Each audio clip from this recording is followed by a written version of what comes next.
नमस्कार, मैं हूं Sandeep Kumar Joshi, founder the Sandeep show. Jabalpur के बरगी डैम की यह तस्वीर सिर्फ एक हादसे की तस्वीर नहीं है।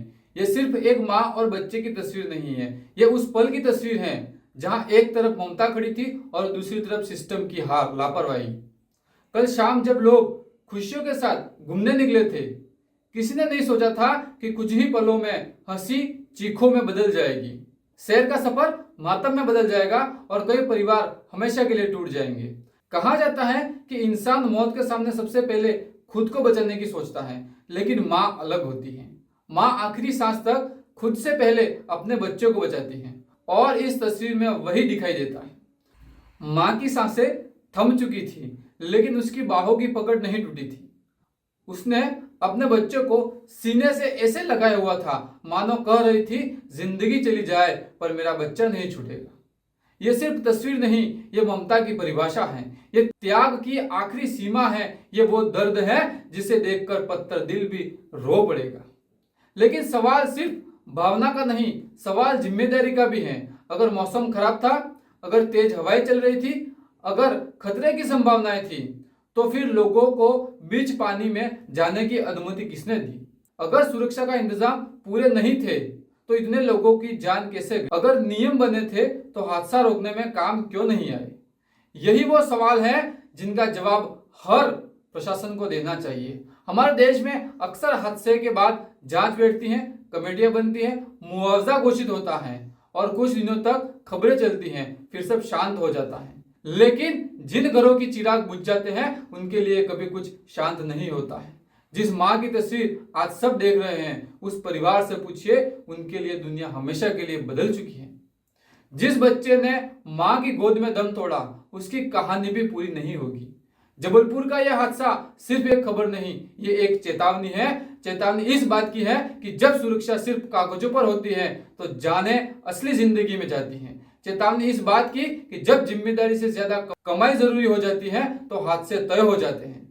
चेतावनी इस बात की कि लापरवाही कभी छोटी नहीं होती, उसकी कीमत किसी की जिंदगी होती है। सोचिए, जब नाव डगमगाई होगी, जब पानी अंदर आने लगा होगा, जब लोग एक दूसरे को पकड़कर चीख रहे होंगे, जब बच्चे रो रहे होंगे, जब महिलाएं मदद मांग रही होगी, तब उस मां ने क्या सोचा होगा? उसने खुद को नहीं, अपने बच्चों को चुना होगा। विज्ञान कहता है कि संकट में इंसान खुद को बचाता है, लेकिन माँ का दिल विज्ञान से बड़ा होता है। माँ पहले अपने बच्चों को बचाती है, फिर चाहे खुद क्यों न डूब जाए। और यही इस तस्वीर की सबसे बड़ी सच्चाई है। ये कहानी माँ की जीत है, क्योंकि उसने आखिरी दम तक हार नहीं मानी। लेकिन ये सिस्टम की सबसे बड़ी हार है जो उन्हें बचा नहीं पाई। आज जरूरत सिर्फ शोक मनाने की नहीं है, जरूरत सिर्फ स्टेटस लगाने की नहीं है। जरूरत सवाल पूछने की है कि क्या नावों की नियमित जांच होती है? क्या स्टाफ को आपातकालीन ट्रेनिंग दी जाती है? क्या मौसम खराब होने पर सेवाएं बंद होती हैं? क्या क्षमता से ज्यादा लोगों को बैठाया जाता है? क्या लाइफ जैकेट सिर्फ दिखाने के लिए होते हैं या सही हालातों में भी होते हैं? जब तक इन सवालों के जवाब नहीं मिलेंगे, तब तक अगला हादसा सिर्फ समय का इंतजार कर रहा होगा। आज जबलपुर है, कल कोई और शहर होगा, परसों कोई और परिवार रहेगा। इसलिए अगली बार जब आप किसी नाव में या क्रूज में बोट पर बैठे तो सिर्फ टिकट मत देखिए, सुरक्षा भी देखिए। पूछिए, लाइफ जैकेट कहाँ है? कितने लोग बैठ सकते हैं? मौसम सुरक्षित है या नहीं? स्टाफ प्रशिक्षित है या नहीं? क्योंकि कई बार एक सवाल आपकी जान बचा सकता है। और अंत में, माँ एक ही होती है। माँ जैसा ना कोई थी, ना कोई है, ना कोई होगा। उस माँ को नमन है जिसने जाते जाते भी दुनिया को बता दिया कि माँ शब्द सिर्फ रिश्ता नहीं, बलिदान का दूसरा नाम है। भगवान सभी दिवंगत आत्माओं को शांति दे और हमें इतनी समझ दे कि अगली बार कोई माँ यूं तस्वीर बंद कर न रह जाए।